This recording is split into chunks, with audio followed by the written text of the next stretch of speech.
et bienvenue à chacun, aux habitués, peut-être à ceux qui nous visitent, soyez les bienvenus.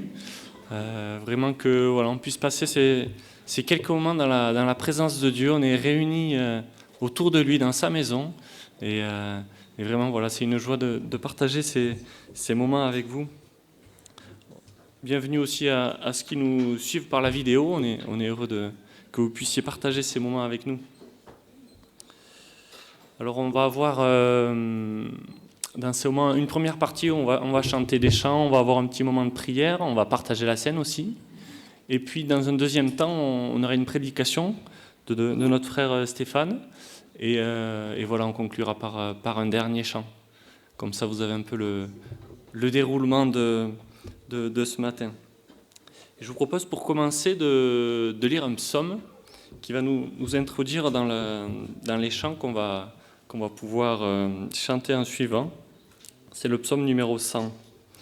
Et dans ce psaume, on lit « Poussez vers l'Éternel des cris de joie. Vous tous habitants de la terre, servez l'Éternel avec joie. Venez avec allégresse en sa présence. Sachez que l'Éternel est Dieu. C'est lui qui nous a fait et nous lui appartenons. Nous sommes son peuple et le troupeau de son pâturage. Entrez dans ses portes avec des louanges, dans ses parvis avec des cantiques. Célébrez-le, bénissez son nom. Car l'Éternel est bon, sa bonté durera toujours et sa fidélité de génération en génération. » Alors voilà, on est là ce matin pour ça, vraiment pour célébrer Dieu, et c'est ce que je vous propose maintenant. Vous pouvez vous mettre debout pour ce qu'ils peuvent, et on va prendre deux chants.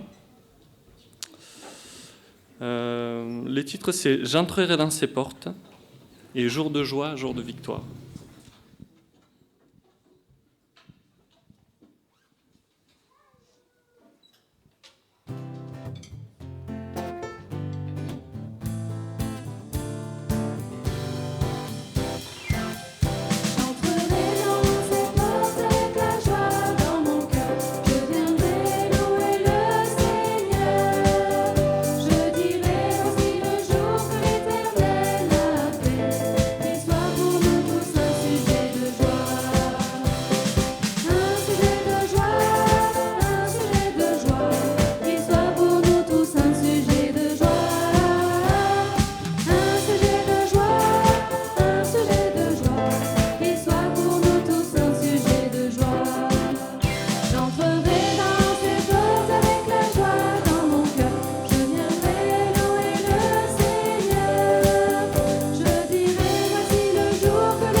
Un petit instant.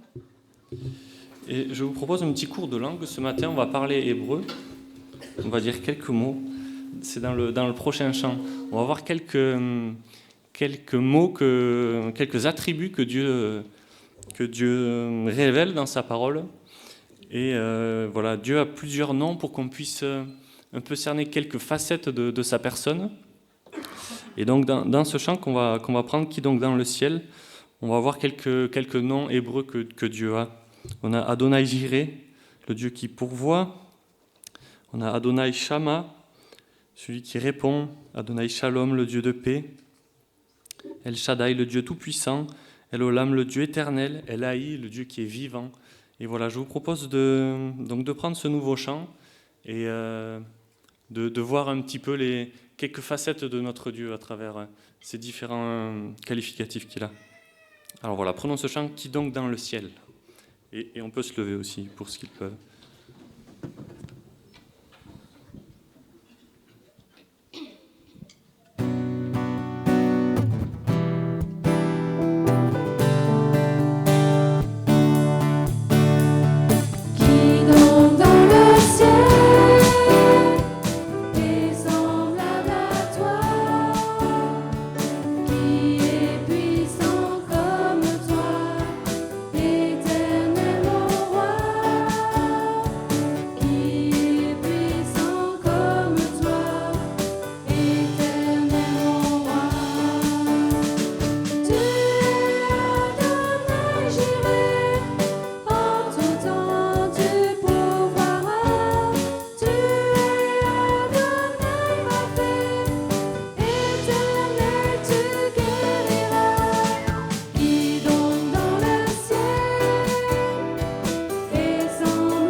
Reprendre place et je vous propose un petit temps de prière où on va pouvoir remercier ce Dieu qui nous a peut-être guéris, qui nous a donné la paix dans cette semaine, qui nous a donné de quoi pourvenir à nos besoins.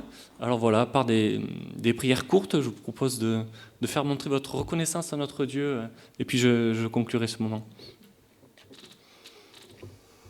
Que toi, le Dieu infini, tu es descendu sur cette terre et tu es venu pour nous racheter de nos péchés et pour que nous puissions avoir la vie à travers le sacrifice de Jésus à la croix, et on veut te louer pour ça et te dire merci. Amen. Je propose un nouveau chant qui est notre Dieu. Il commence par qui a mesuré les océans, qui a compté les jours de demain, pour que on voit encore ce Dieu infini qu'on est venu adorer ce matin-là. Voilà, je vous propose de vous lever, si vous le pouvez, pour ce chant.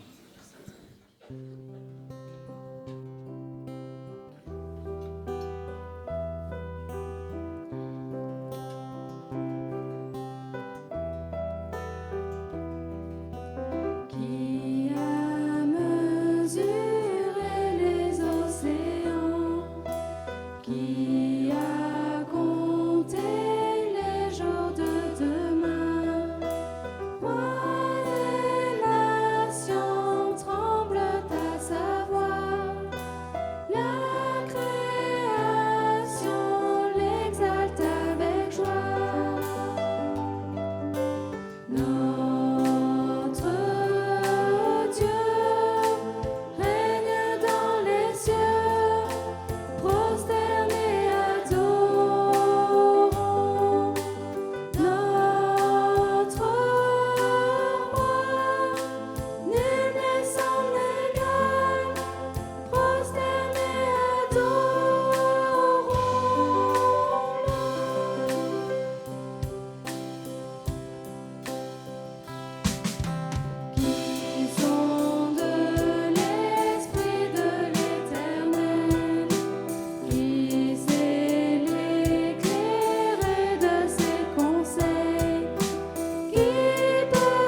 Est-ce que Déo et Johnny, vous pouvez venir?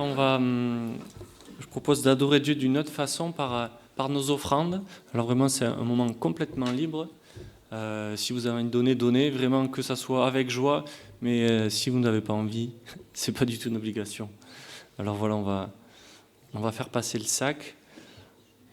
Et puis après, on remerciera Dieu parce qu'il nous permet de pouvoir fonctionner et d'avoir de quoi faire fonctionner l'Église.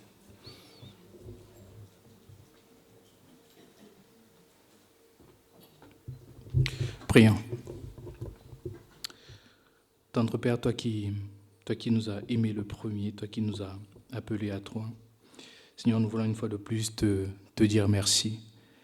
Merci parce que tout à l'heure nous avons chanté, tu es Jéhovah Jireh, le Dieu qui pourvoit, et tu pourvois aussi dans nos vies de diverses manières. Et en ce matin, Seigneur, en signe d'adoration, nous avons donné, nous avons voulu te donner ce que tu nous donnes en retour. Ce n'est que tout petit par rapport à ce que toi, Seigneur, tu nous donnes au quotidien. Et nous voulons que ces offrandes, Seigneur, puissent servir, Père, à l'avancement de ton royaume et aux belles œuvres auxquelles tu nous as appelés à accomplir. Merci encore pour tout et donne que tu bénisses tout un chacun de nous. Au nom de Christ et Jésus. Amen.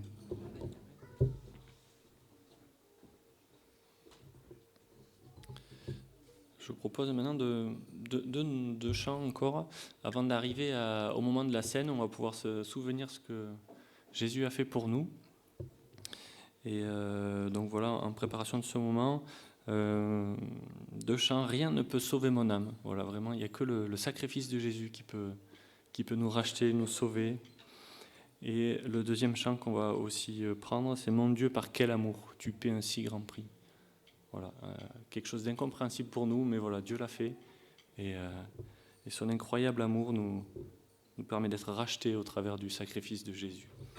On peut rester assis et chanter ces deux chants.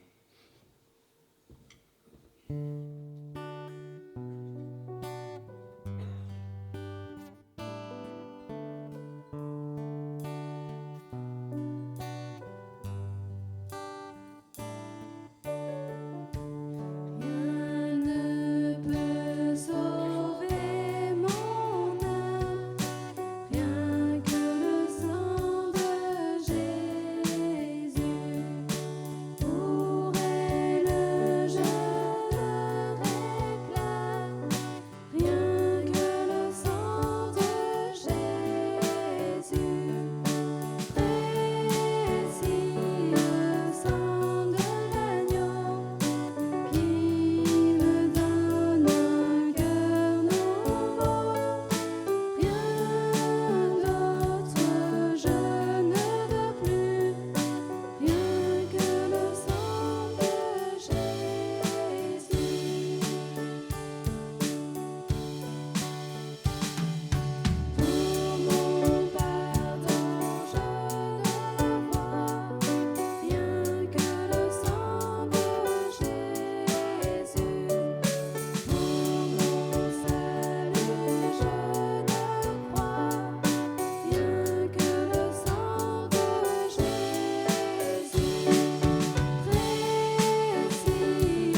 Mon Dieu, par quel amour tu paies un si grand prix pour moi, pour que je sois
Je vous propose maintenant justement de nous souvenir ce que Jésus a fait.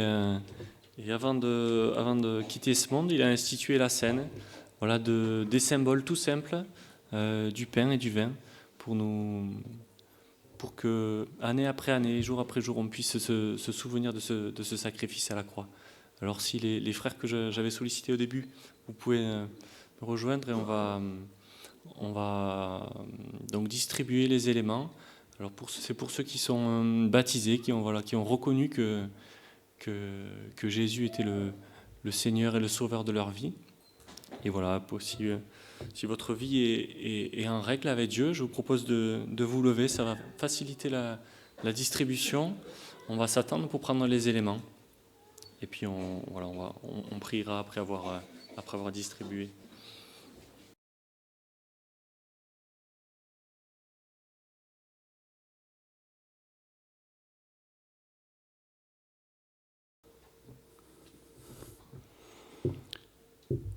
Seigneur, nous voulons nous souvenir que nous n'avions aucune part avec toi, que nous étions loin de toi, des rebelles, que nous n'avions pas accès dans ta présence.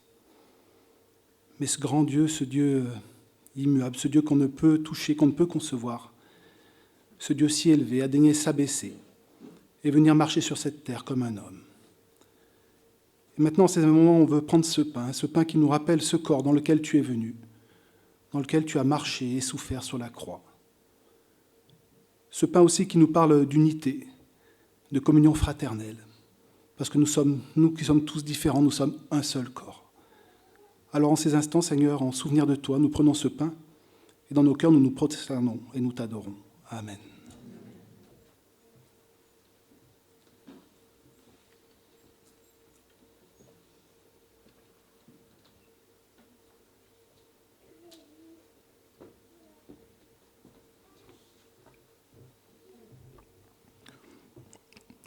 Oui, Seigneur, nous voulons en cet instant prendre ce vin qui représente cette coupe, Seigneur, que tu as subi éternellement, Dieu.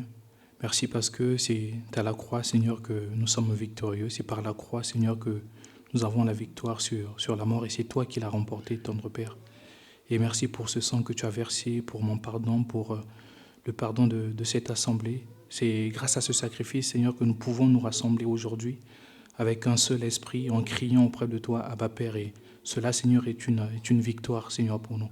Et merci, Seigneur, de nous purifier, de nous laver davantage. Au nom de Jésus-Christ. Amen. Prenons la coupe.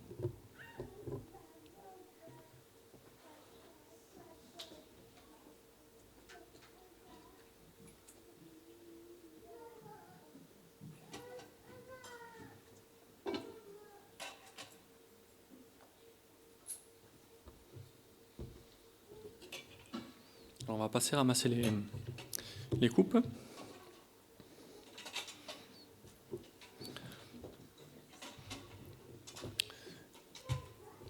Et après, on a un dernier chant avant le message. C'est pour cet immense bonheur. Et en suivant, les enfants auront leur classe. Vous pourrez monter et nous, on aura le message de Stéphane. Voilà, si chacun peut se lever pour ce dernier chant.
Stéphane, si tu peux me rejoindre. Et les enfants, c'est l'heure de monter à vos classes.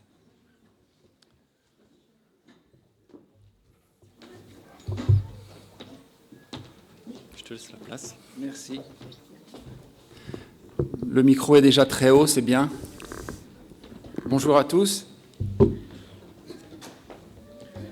Content de vous retrouver et content d'apporter la parole de Dieu, toujours un bonheur et un privilège. J'avais comme un fardeau pressant pour apporter un message sur l'unité. Et ce sera le titre de ce message, c'est l'unité du peuple de Dieu. L'unité du peuple de Dieu. Vous pouvez prendre vos Bibles déjà et les ouvrir dans 1 Corinthiens au chapitre 12 à partir du verset 14. 1 Corinthiens au chapitre 12 à partir du verset 14. Plein de raisons pour lesquelles j'ai eu à cœur de prêcher un message sur l'unité. J'en citerai 3. Je ne vais pas parler de ces raisons pendant le message, c'est juste là le temps que vous ouvriez vos Bibles, que vous ouvrez vos Bibles. Peut-être une des premières raisons, c'est que j'observe avec attention les lois qui sont votées mois après mois, année après année, les lois éthiques, les lois morales, les lois concernant les lieux de culte. Et je me dis que dans les années qui viendront, le peuple de Dieu aura intérêt à être uni. Je vois, j'ai vu, et vous avez vu aussi, ce par quoi le monde est passé ces 3 dernières années. Vous avez sans doute vécu dans vos familles peut-être des divergences d'opinion par rapport à la façon de gérer la situation.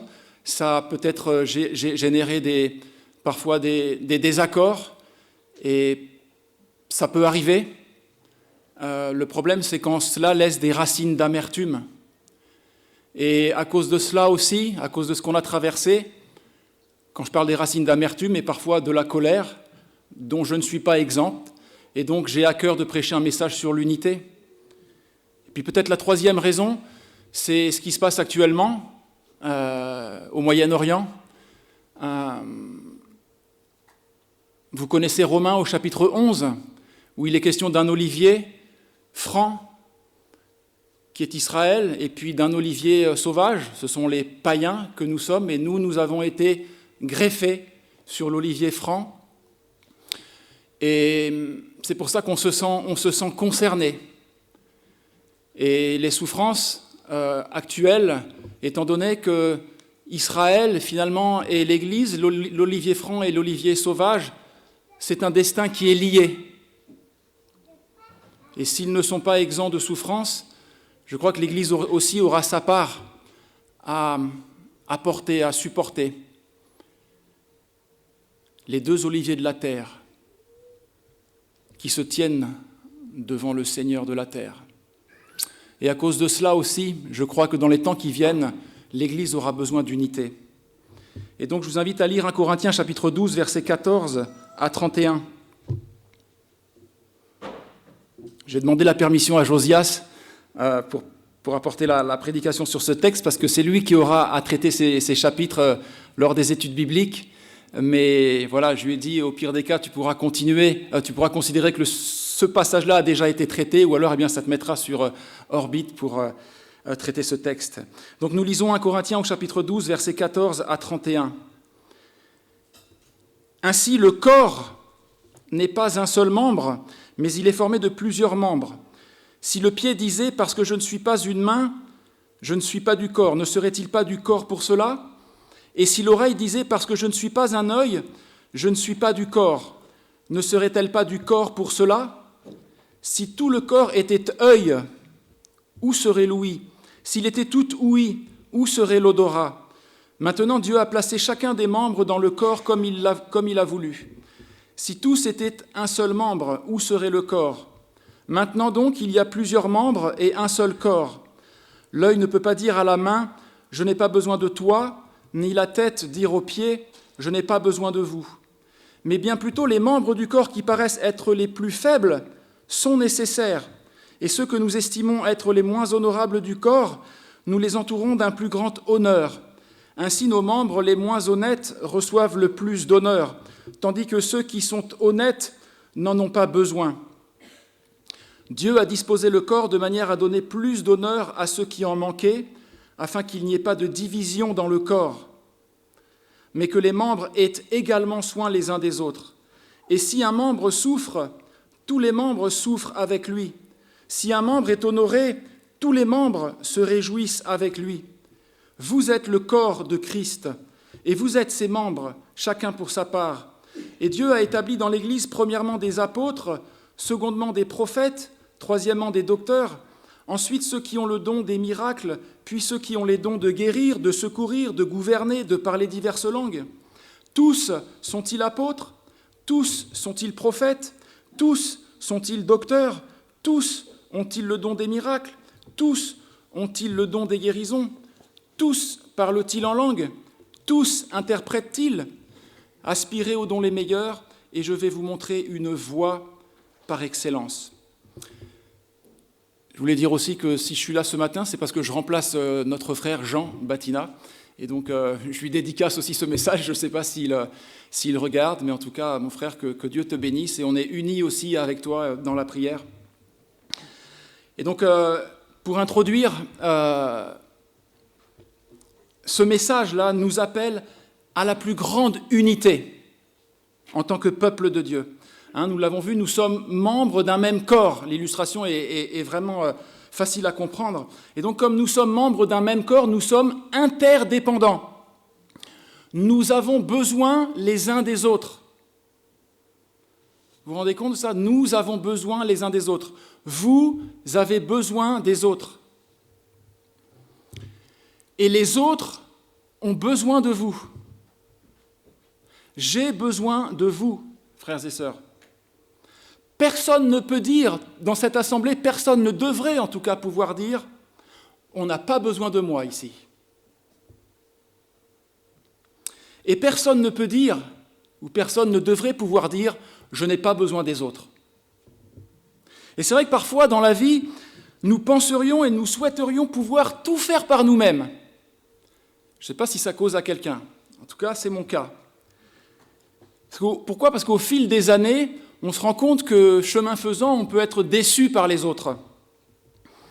Nous sommes sans cesse confrontés au péché des autres, aux manquements des autres, aux mensonges, aux manipulations, aux trahisons, parfois même dans nos propres familles. Je ne sais pas, et j'espère pour vous que vous n'avez pas encore été trahis dans vos propres familles, mais combien de familles sont dans le déchirement parce qu'il y a eu des manipulations, des mensonges, des trahisons.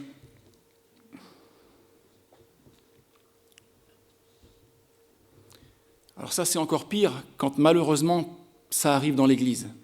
Nos émotions sont exacerbées parce que ça ne devrait pas arriver. Alors, à force, chemin faisant, encore une fois, nous sommes fatigués et nous aspirons à la nouvelle création et au retour du Seigneur parce qu'alors il n'y aura plus de péché, il n'y aura plus de trahison, il n'y aura plus de mensonges, il n'y aura plus de calomnie.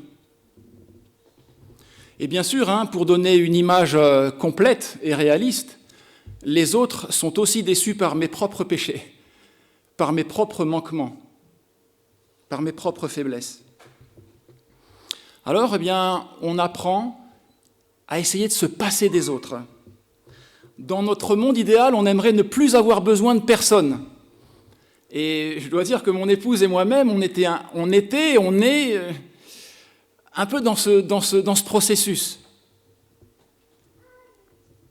D'ailleurs, quand on voit des étrangers, quand on était dans notre église à La Rochelle, on voyait des étrangers arriver, vous savez, pour les études. Ils venaient faire leurs études à La Rochelle et ils étaient vraiment frappés, voire choqués, c'était un choc culturel de voir l'individualisme français. Alors que dans leur pays, c'était très fraternel, les cousins, les cousines, tout le monde était toujours ensemble. Et c'est un choc culturel de constater l'individualisme français. Alors, je ne sais pas si vous l'avez fait, c'est pas mal en soi, mais on regarde des tutos sur YouTube pour essayer de tout faire tout seul, d'apprendre à tout faire tout seul, pour pouvoir être totalement indépendant et ne plus avoir besoin des autres. Mais nous avançons et puis nous nous rendons compte que même avec toute notre bonne volonté, c'est tout simplement impossible. Impossible. J'ai essayé, c'est impossible. Notre petite fille a désiré se mettre à la danse classique. Et alors, c'est là que j'ai compris que mes capacités étaient limitées pour lui apprendre à faire du ballet et de la danse classique, étant donné que je suis à peu près raide comme un manche à balai. Et j'avais besoin, on a besoin des autres. Pareil, on voulait qu'elle se mette au violon, mais on est incapable de faire du violon, mon épouse et moi, de lui apprendre. J'aimerais faire mon électricité moi-même, j'aimerais faire ma plomberie tout seul, mais je n'ai pas les capacités, je n'ai pas les outils, et je n'ai pas le temps ni les compétences. Bref, nous avançons et nous nous rendons compte que même avec toute notre bonne volonté, c'est impossible. Nous sommes interdépendants. C'est ce que Dieu a voulu. Et il l'a voulu d'autant plus pour son peuple, qui est l'Église. Et dans ce texte, Dieu nous appelle à vivre, alors pour ceux qui prennent des notes, je vous donne mes 3 points. Dieu nous appelle à vivre l'interdépendance, premier point. Deuxièmement, l'unité. Et troisièmement, l'humilité, pour que nous soyons un peuple de Dieu unis. Donc premièrement, l'interdépendance, versets 15 à 24 de notre texte. Mais si vous avez lu bien sûr l'Ancien Testament et considérez le nombre de métiers, le nombre de spécialités qu'il a fallu ne serait-ce que pour confectionner le tabernacle dans le désert. Vous voyez la liste des métiers et des spécialités. Et encore plus après pour le temple de Dieu. Et nous pouvons faire le parallèle aujourd'hui pour la construction du temple qui est l'Église. Jésus a dit « Je bâtirai mon Église ». Et il a besoin de tous les talents, de tous les dons, de toutes les bonnes volontés pour cela. Nous sommes interdépendants. Nous n'aurions jamais entendu parler du salut si quelqu'un ne nous avait pas conduit à Christ, invité à l'Église, donné un traité. C'était frappant la semaine dernière avec les témoignages. À chaque fois, il disait « Il y a une telle qui m'a parlé du Seigneur ». Un tel qui m'a parlé de sa foi, et puis une telle qui m'a invité à l'église. On n'aurait jamais été au Seigneur sans l'intervention des autres, si quelqu'un nous avait même donné une Bible. Nous n'aurions pas pu grandir dans la foi sans les enseignants chrétiens, sans vos pasteurs, sans vos anciens qui vous enseignent la parole de Dieu. Et quand j'y pense, pourquoi je suis ici ce matin ? Parce que quand j'étais à l'école biblique, en 2005, il y avait des pasteurs, des enseignants qui venaient de toute la France. Ils venaient du nord de la France, du sud, ils venaient d'un peu partout en France, de l'ouest. Ils montaient à Paris en prenant de leur temps, de leur énergie, souvent même, je crois, de leur argent, pour pouvoir venir enseigner le tout petit groupe d'étudiants que nous étions. Et je leur rends hommage, encore ce matin. Sans leurs efforts, sans leurs sacrifices, sans leur désir fervent de transmettre avec passion leurs connaissances, eh bien, je ne serais pas ici ce matin. Oui, nous sommes, frères et sœurs, nous sommes interdépendants. Nous avons besoin les uns des autres. Nous ne pouvons pas, vous savez, nous zapper mutuellement, comme ça se fait dans le monde. J'ai entendu une expression, on appelle ça ghoster maintenant. Ghoster, ça veut dire... La personne, je ne la calcule plus et je fais comme si elle a pu exister, elle n'a jamais existé. On n'est pas appelé à faire ça dans l'Église, faire comme si les frères et sœurs avec qui on n'est pas d'accord ou avec qui on a eu un différend, comme s'ils n'existaient plus. Alors bien sûr, je ne suis pas en train de dire que tout ira toujours bien dans l'Église. Non, il y aura encore des malentendus, des désaccords, des opinions divergentes, parfois des heurts, des frictions. Mais c'est normal. C'est ça la vie d'Église. C'est pour ça que Dieu veut que l'on se rassemble. C'est pour ça que je disais ce matin dans ma prière, le ekkaleo, Dieu nous appelle hors du monde pour venir nous rassembler ensemble, pour pouvoir apprendre à nous aimer, à nous pardonner, à nous supporter, pour mettre en œuvre le caractère de Christ. Et c'est pour ça que Colossiens 3,13 nous dit, ça ne nous dit pas, vous êtes rentrés dans l'assemblée, tout le monde, on est tous des anges, tout est parfait, c'est le pays des bisounours, tout sera magnifique et tranquille. Colossiens 3,13 nous dit non, supportez-vous les uns les autres. Vous entendez ça ? Supportez-vous les uns les autres. Je pense qu'on peut le prendre dans les deux sens. Supportez-vous, c'est j'en peux plus de lui, je le supporte plus. Mais le Seigneur dit ici, supportez-vous les uns les autres. Et puis aussi, supportez-vous dans le sens, encouragez-vous, apportez votre support. Supportez-vous les uns les autres. Et si l'un a sujet de se plaindre de l'autre, pardonnez-vous réciproquement. Voilà comment on enlève les racines d'amertume dont je parlais tout à l'heure.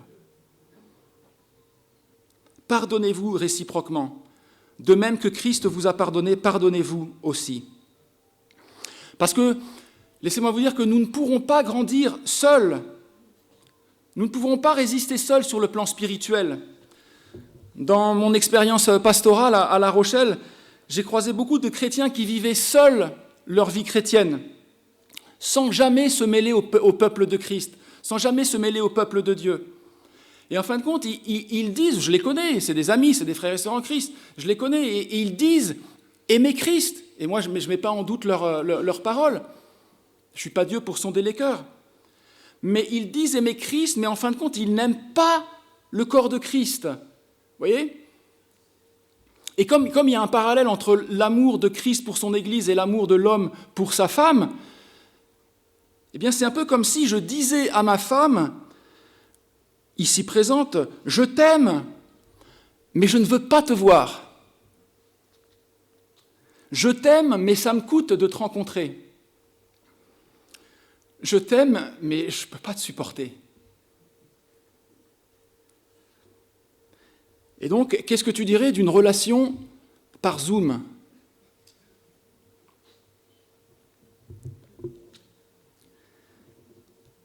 Non, c'est pas ça à quoi le Seigneur nous appelle. Nous aimons Christ, donc nous aimons son corps qui est l'Église. Juste avant le chapitre 14, le verset 14 que nous avons lu, là, il est écrit 1 Corinthiens 12, 13, verset à connaître par cœur. Nous avons tous, en effet, été baptisés dans un seul esprit. Pourquoi ? Pour former un seul corps. Si nous avons été baptisés du Saint-Esprit, Romains 5, je crois, dit « L'amour de Dieu est déversé dans nos cœurs par le Saint-Esprit ». Si nous avons été baptisés par le Saint-Esprit, nous avons un feu dévorant qui nous appelle à la communion des saints. 2 Corinthiens 13, 13, je crois, dit que la grâce de Dieu, l'amour du Seigneur Jésus-Christ et la communion du Saint-Esprit soient avec vous tous. Quand on a Christ en nous, on a un amour, un feu dévorant qui nous presse pour aller rejoindre nos frères et sœurs en Christ.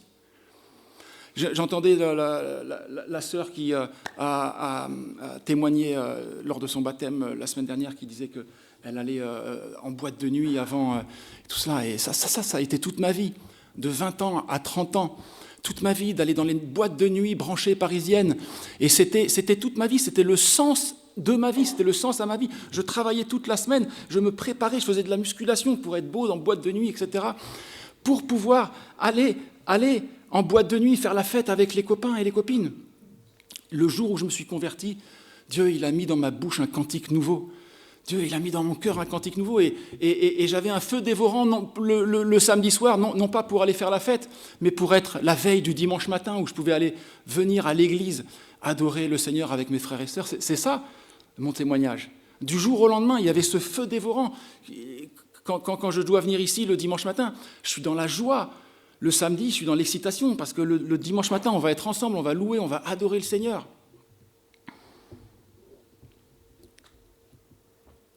Jésus a dit à Pierre, vous savez, quand il dit à Pierre « m'aimes-tu » il utilise le mot agapé, et puis Pierre, il a renié 3 fois le Seigneur, il pensait être un champion de Jésus, un champion de Dieu, il pensait vraiment être très très grand en amour, et il a renié 3 fois le Seigneur, et Jésus lui dit « Pierre, m'aimes-tu » Et j'imagine Pierre, là, il devait être là, punaise.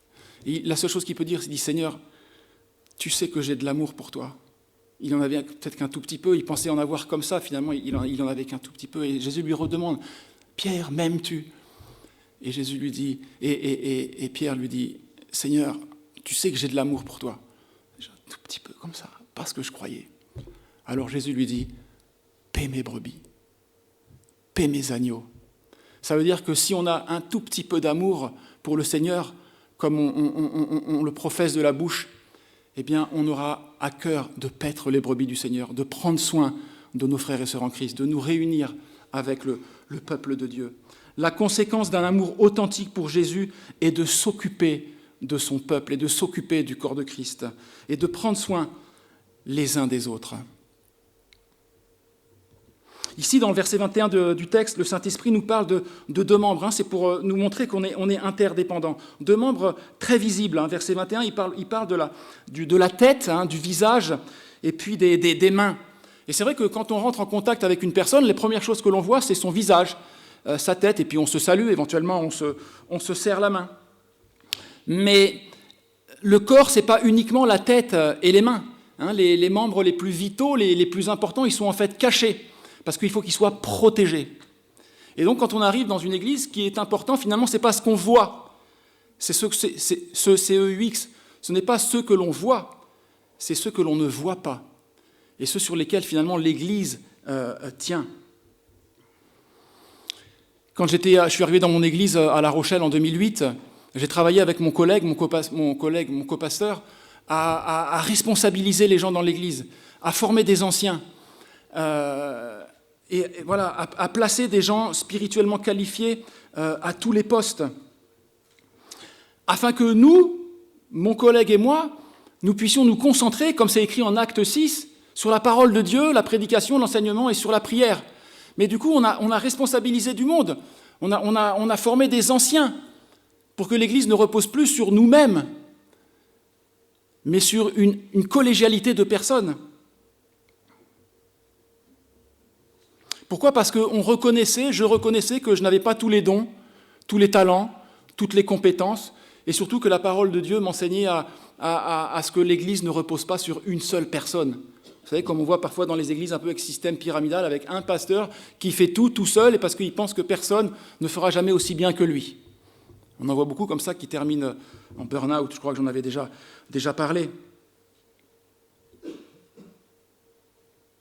Et c'est ainsi que ma vision du ministère, elle est résumée en Éphésiens 4, 11, écoutez bien ça, Éphésiens chapitre 4, verset 11.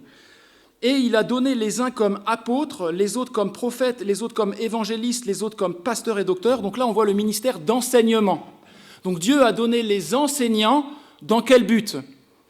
Pour le perfectionnement des saints, donc pour perfectionner les chrétiens, le peuple de Dieu, en vue de l'œuvre du ministère et pour édifier le corps de Christ. Donc Dieu a donné les enseignants pour perfectionner les saints afin que ils fassent l'œuvre du ministère, en vue de l'œuvre du ministère. Ce sont les chrétiens, ce sont les saints, c'est vous qui faites le ministère.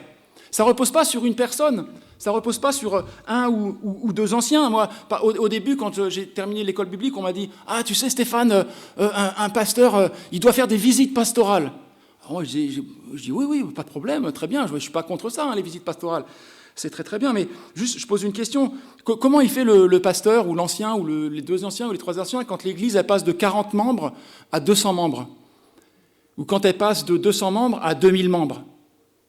Est-ce que vous voulez les tuer, les anciens ? Souvent, en plus, ils ont un travail, une vie de famille, des enfants, et vous voulez les tuer, les pasteurs ? En Jacques, au chapitre 1 et au verset 27, écoutez bien ça, la Bible dit que la religion pure et sans tache devant Dieu notre Père, et ici Jacques s'adresse à l'Église, il s'adresse aux chrétiens. Il ne s'adresse pas aux pasteurs, aux anciens, il s'adresse au peuple de Dieu. Et il dit au peuple de Dieu, la religion pure et sans tache devant Dieu notre Père consiste à visiter les orphelins et les veuves dans leurs afflictions. C'est-à-dire que c'est ce travail de visite, d'entraide, de chaleur humaine et d'encouragement spirituel, c'est votre prérogative à tous, les uns aux autres. Et il y a cet appel-là, à cette interdépendance. Et une phrase m'avait vraiment marqué, j'ai toujours gardé à l'esprit quand j'étais à l'école biblique, c'est dans un cours qui était intitulé « Principes et pratiques missionnaires ». Cette phrase qui m'a marqué, elle disait « Le but de tout missionnaire devrait être de rendre l'Église autonome et autochtone. C'est-à-dire une Église composée de personnes engagées, formées, responsabilisées et passionnées pour le Seigneur Jésus et concernées par l'œuvre de Dieu. Une Église avec des personnes locales qui vivent ici, qui travaillent ici et qui sont capables de continuer l'Église au cas où nous devions partir et afin que l'Église ne dépende pas de nous. Et que même l'Église n'ait même plus besoin de nous si un jour nous devions partir pour de nouveaux horizons. Donc nous devons, en tant que missionnaires, ne pas chercher à rester indispensables, mais au contraire à devenir facultatifs. Et aujourd'hui, nous, ça fait 2 ans qu'on a quitté notre pays et qu'on est au Costa Rica, donc, hormis pour cette année scolaire, je ne rentre pas trop dans les détails, mais notre église à La Rochelle, on n'est plus là, c'est-à-dire qu'une des parties les plus visibles Vous entendez bien? Comprenez, une des parties plus visibles, une des parties que l'on voit quand on arrive, parce que c'est eux qui enseignent, c'est eux qui prêchent, elle est partie, et l'Église, elle continue à vivre. Parce qu'en fait, l'Église, elle n'avait plus besoin de nous. Et qu'on n'ait plus besoin de nous, pour moi, c'est mission accomplie. Je ne suis pas en train de pleurer, de dire « Oh, en fait, ils n'avaient pas besoin de moi. J'étais inutile. » Non, c'est mission accomplie. Et c'est ce que doit rechercher aussi toute Église. Et tout ça pour dire qu'on a besoin des ministères qu'on ne voit pas. Alors, prenons soin d'eux, prions pour eux, considérons-les, protégeons-les. Tout ça, pour moi, le ministère parmi les enfants, on ne les voit pas. Ils s'en vont discrètement entre le moment de louange et puis la prédication. Ils sont là-haut dans les salles, personne ne les voit. Et pourtant, c'est un des ministères les plus fondamentaux de l'Église. Tous ces ministères qu'on ne voit pas, tous ceux qui s'occupent de la sono, tous les geeks, comme nous en parlait il n'y a pas très longtemps Benjamin, tous ceux qui donnent fidèlement de leurs offrandes, tous ceux qui prient. Quand j'étais à La Rochelle, j'étais très proche il y avait 3 petites mamies, c'était les 3 petites mamies de l'église, et puis j'étais très proche des petites mamies de l'église, et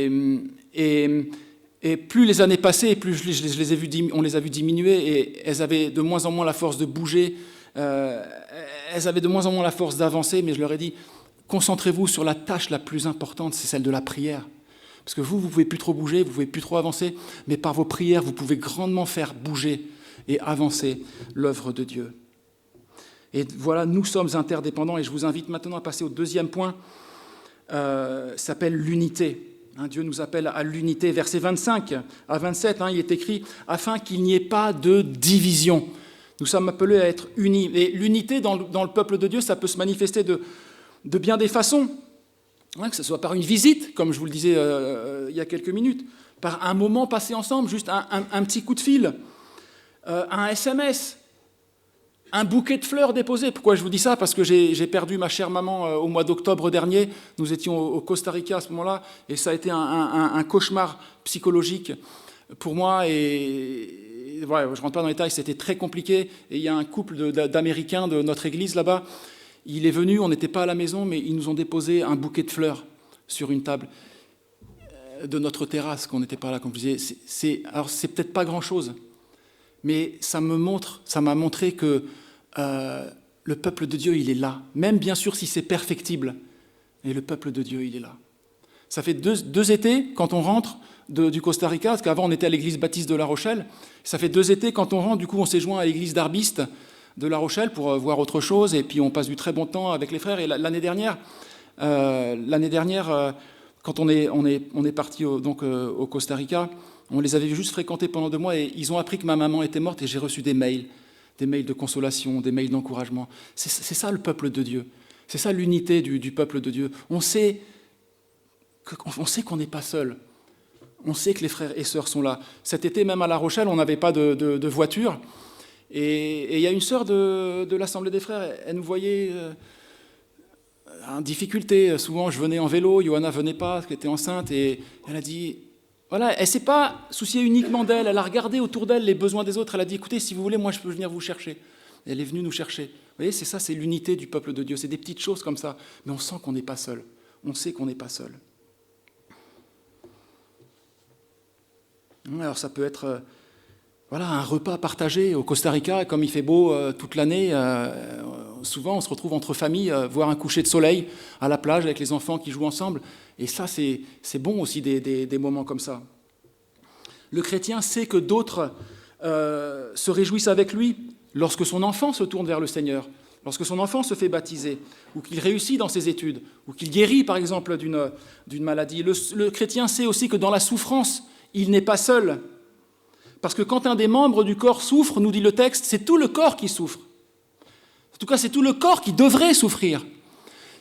Pour garder l'illustration du corps, si je marche ou je cours dans la rue et je me taillade le pied sur un morceau de verre, eh bien, on voit tout le corps qui se met en mouvement. Ma bouche va crier, mon cœur, mes yeux peut-être vont pleurer, mes mains vont saisir mon pied, le sang va affluer, le sang va coaguler, les anticorps aussi vont affluer. Vous voyez, tout le corps est concerné quand un des membres souffre.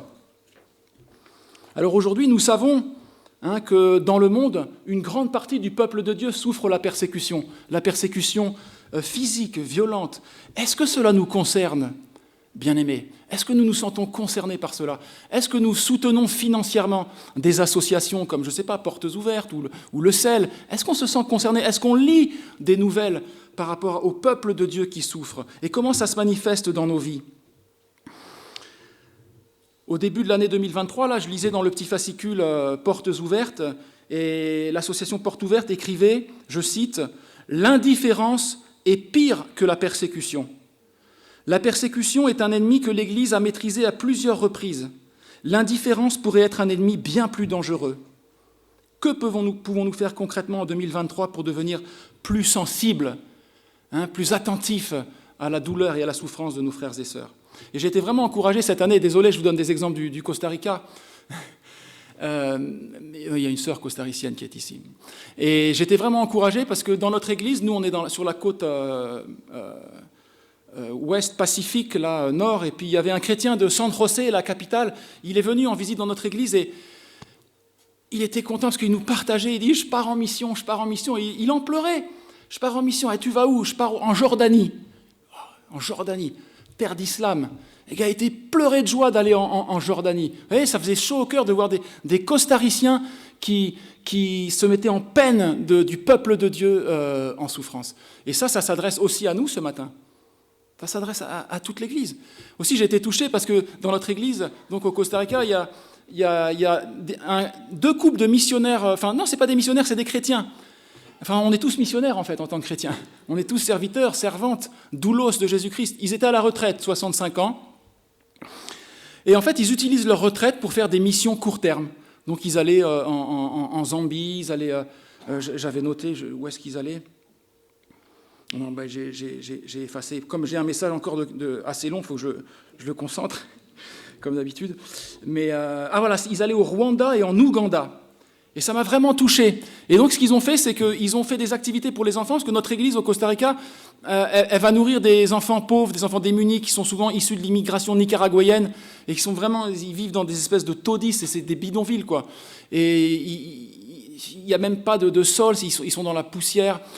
Et ces Américains-là, ils sont venus, puis ils ont fait des activités. Et là-bas, les enfants, ils sont venus à l'église en cars. Il fallait des cars pour les amener à l'église, tellement il y en avait.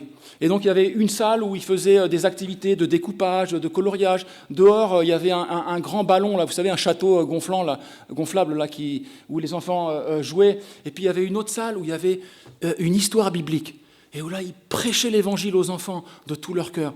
Je disais, waouh, j'ai été touché parce qu'ils étaient toujours concernés par la mission, par le peuple de Dieu qui souffre. Et je nous encourage à être toujours sensibles à l'Église persécutée. On ne peut pas se départir de cela. On ne peut pas. Alors, regardez avec moi Matthieu 25. Matthieu 25, à partir du verset 37. Quand le Seigneur reviendra dans sa gloire et qu'on passera devant le Seigneur. Moi, je ne peux pas m'empêcher de penser à l'Église persécutée quand je vois ce que le Seigneur dit. Alors les justes lui répondront, « Seigneur, quand avons-nous vu avoir faim et t'avons-nous nourri, ou avoir soif et t'avons-nous donné à boire? Quand avons-nous vu étranger et t'avons-nous accueilli ?» Petite pensée qui me vient, à La Rochelle, il y avait un Irakien chrétien qui avait fui Daesh à l'époque. Et moi, dans la conversation, je lui dis « Mais ça va, ça te manque pas trop, l'Irak, ton pays, ta maison, tout ça ?» Il me dit « Mais j'ai plus de maison. Ils ont détruit ma maison, on n'a plus rien. On est parti comme ça. » Et voilà, il y a des chrétiens qui fuient leur pays, et qui ont tout perdu. Quand avons-nous vu étrangers et t'avons-nous accueillis? Nus et t'avons-nous vêtus? Quand avons-nous vu malades ou en prison et t'avons-nous visités? Et le roi leur répondra, « Je vous le dis en vérité, comme vous l'avez fait à l'un de ces plus petits de mes frères, c'est à moi que vous l'avez fait. » Donc soyons toujours attentifs à la souffrance du peuple de Dieu et pensons à cette unité avec le peuple de Dieu. Et je termine avec mon troisième point maintenant. Dieu nous appelle à l'humilité. C'est comme ça qu'on vivra l'unité, c'est dans l'humilité. Versets 28 à 31. Le problème de l'église de Corinthe, c'est que l'unité, pour ceux qui sont aux études bibliques le mardi soir, l'unité, elle avait été remplacée par la division, par les querelles. Il y en avait qui disaient « moi je suis de Paul, moi je suis d'Apollos », et beaucoup de divisions. Et puis, il y avait aussi beaucoup d'orgueil au sein du peuple de Dieu, beaucoup de jalousie. Vous savez pourquoi ? Parce que chacun voulait être le plus grand, chacun voulait être le plus en vue, chacun voulait avoir les places les plus proéminentes, les plus visibles, celles dont je vous ai dit tout à l'heure que finalement, ce n'étaient pas les plus indispensables. Mais eux, c'est ça qu'ils voulaient, être les plus visibles, être un peu les stars, quoi, du milieu évangélique. Avoir les dons les plus spectaculaires et les plus visibles. Ce sont les dons qui sont détaillés ici au verset 28. Je ne vais pas détailler les dons, ça c'est le but de Paul dans le passage juste précédent en 1 Corinthiens 12. Mais ça, vous le verrez dans les études bibliques avec Josias. Mais voilà, il convoitait les dons spectaculaires. Et c'est exactement la même chose que disait Jésus en Matthieu au chapitre 7 et au verset 21.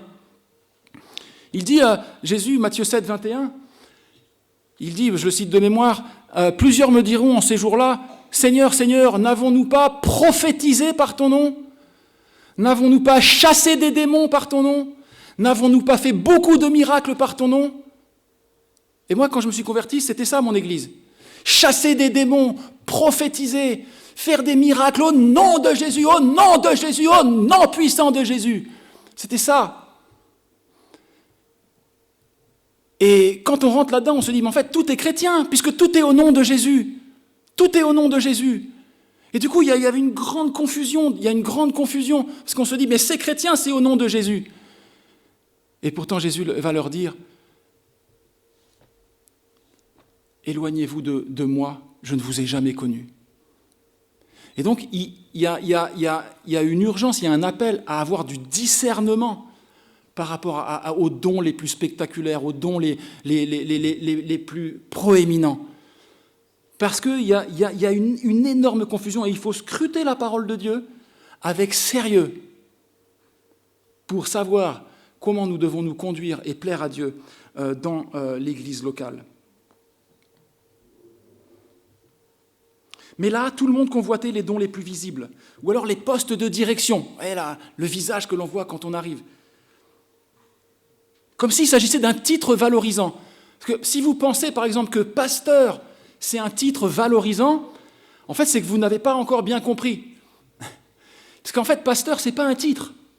C'est juste une fonction parmi d'autres fonctions. Ce n'est pas une fonction supérieure. C'est une fonction parmi les autres fonctions à laquelle Dieu a appelé quelques-uns. Mais chacun a sa propre fonction à remplir et il est complètement inutile de vouloir accomplir une fonction à laquelle Dieu ne vous a pas appelé, à laquelle Dieu ne nous a pas appelés. Il est complètement inutile de vouloir aussi accomplir toutes les fonctions. Mais pasteur, ce n'est pas un titre. Jésus a dit en Matthieu 23, 8, c'est très intéressant, il dit « Ne vous faites pas appeler rabbi ». Ça veut dire maître. Car vous n'avez qu'un seul maître et vous êtes tous frères. Et je vois qu'il y a beaucoup d'abus de pouvoir, même de la part des pasteurs.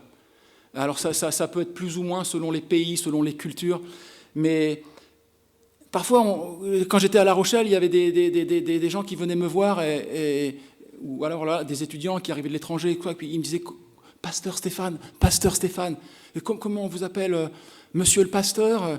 Je dis « Non. Moi, mon prénom, c'est Stéphane. » Donc on m'appelle Stéphane et je m'appelle Stéphane. Alors ça partait d'un bon sentiment de leur part. Vous voyez ? Mais je veux dire, si quelqu'un est ingénieur, par exemple, il parlait avec Garcia, je crois, il est ingénieur en chimie, je ne l'appelle pas ingénieur Garcia. Non, je l'appelle Garcia, c'est mon frère. Mon frère, c'est un frère comme moi.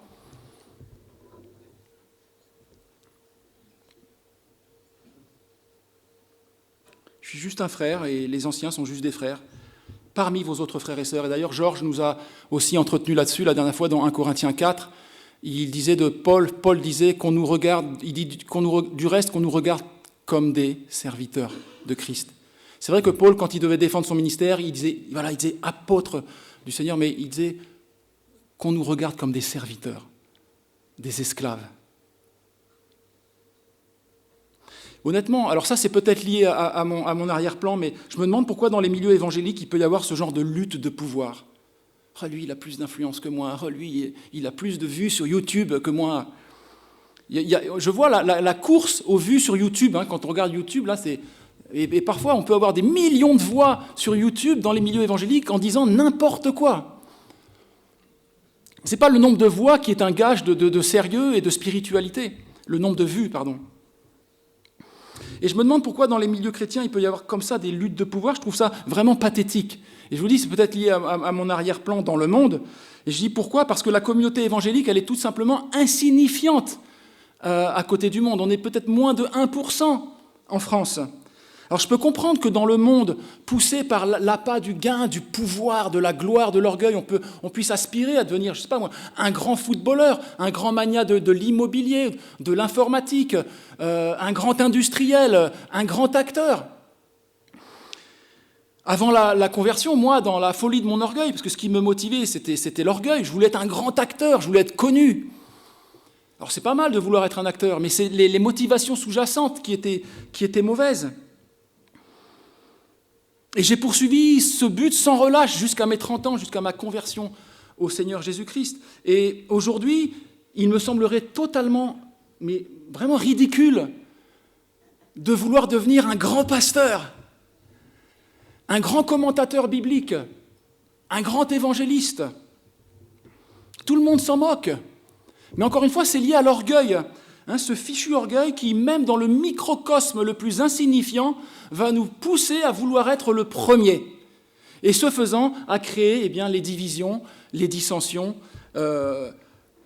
motivées par l'orgueil. La Bible dit que c'est uniquement par orgueil qu'on excite des querelles.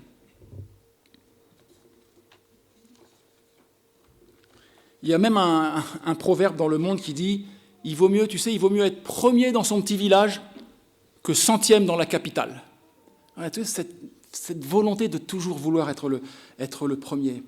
Mais non, frères et sœurs, nous devons chercher à accomplir notre travail pour Dieu humblement, sans être connus. Parce que celui qui doit être connu, ce n'est pas moi, ce n'est pas nous-mêmes, mais c'est notre Seigneur de gloire, c'est notre Seigneur Jésus-Christ. C'est lui que nous devons chercher à faire connaître. Et c'est ce que disait Jean-Baptiste. Il disait « il faut qu'il croisse et que je diminue ». C'est l'inverse des deux fils de Zébédée. Vous savez, les deux fils de Zébédée, ils voulaient être les plus reconnus, les plus grands, les plus admirés dans le milieu évangélique. Ils disaient au Seigneur, « Seigneur, permets que je sois l'un à ta droite et l'autre à ta gauche. » Et Jésus il leur a dit, « Celui qui veut être le plus grand, qu'il se fasse serviteur de tous. » Et Jésus a dit, « Si quelqu'un veut s'élever, il sera abaissé. Et si quelqu'un s'abaisse, il sera élevé. » Moi, je me dis souvent qu'au tribunal de Christ, il y aura beaucoup de surprises dans la distribution des récompenses. Souvent, je me dis, et je vous le dis vraiment très honnêtement, je vois des frères, des sœurs, en fait, on ne les voit pas, ce ne sont pas des membres visibles. Et pourtant, je sais qu'au royaume de Dieu, je les regarderai comme ça, parce qu'ils seront beaucoup plus grands que moi. Et je ne dis pas ça par jalousie ou par convoitise, mais simplement parce que c'est juste. Et Dieu, il sonde les desseins des cœurs.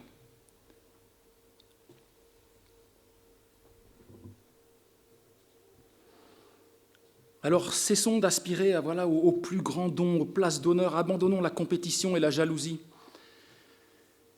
Parce que de là aussi viennent les médisances, les calomnies. Et c'est ce que Paul leur dit ici, là au verset 31, quand il dit aspirez aux dons les meilleurs.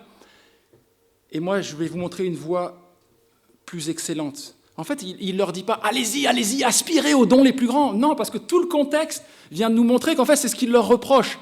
Paul, en fait, il est en train de leur dire ici, vous aspirez aux dons les meilleurs, moi, je vais vous montrer une voie par excellence. Et cette voie, c'est la voie de l'amour, parce que le problème, c'est que pour vivre tout cela, tout ce dont je vous parle depuis ce matin, ce qui nous manque, ce ne sont pas les dons.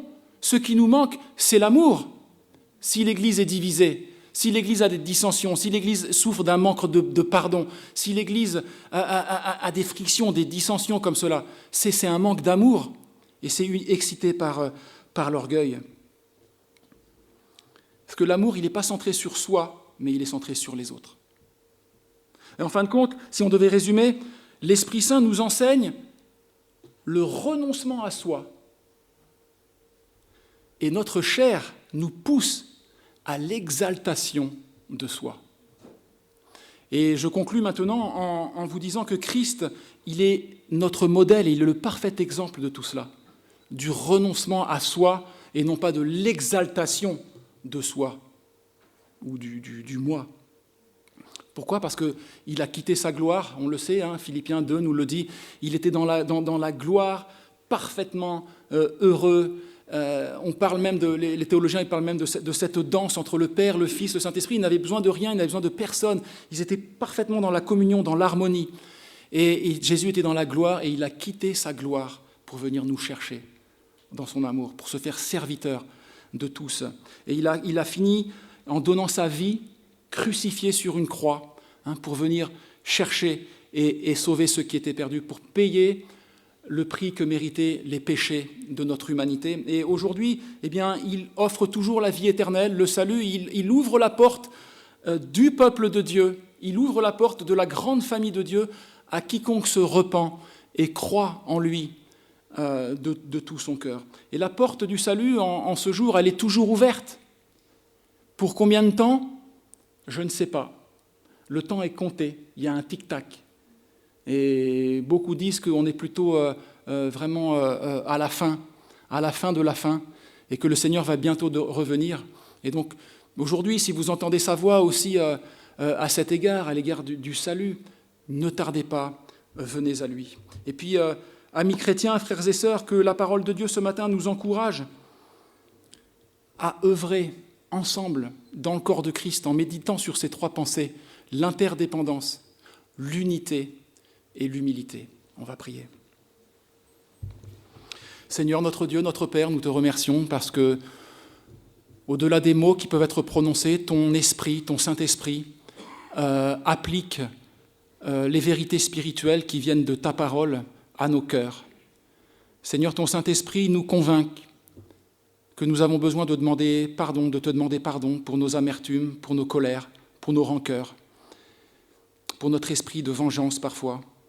Et Seigneur, en tout cas, voilà, je veux te demander pardon. Peut-être d'autres se joignent à ma prière pour te demander pardon, Seigneur, et pour te demander la grâce et le secours par ton Saint-Esprit de chercher à vivre cette indépendance, de nous mettre au service les uns des autres, à vivre l'unité, Seigneur. Et je te prie que vraiment par une action vraiment très puissante, parce qu'il faut vraiment la puissance du Saint-Esprit, Seigneur, pour briser nos orgueils respectifs. C'est le premier péché, c'est le péché qui a causé la chute de l'humanité. Vous serez comme Dieu. Seigneur, je prie que tu continues ton travail de sape de notre orgueil, même si ça fait mal, Seigneur, même si c'est douloureux. Et je te prie que tu continues à sanctifier, à purifier et à humilier cette Église de Pau ici présent pour ta seule gloire, Seigneur, afin que nous puissions continuer à te chanter, te louer, t'adorer et œuvrer pour toi d'un même cœur, d'une même âme et d'une même pensée. Au nom de Jésus-Christ. Amen. Merci de votre attention et que Dieu vous bénisse.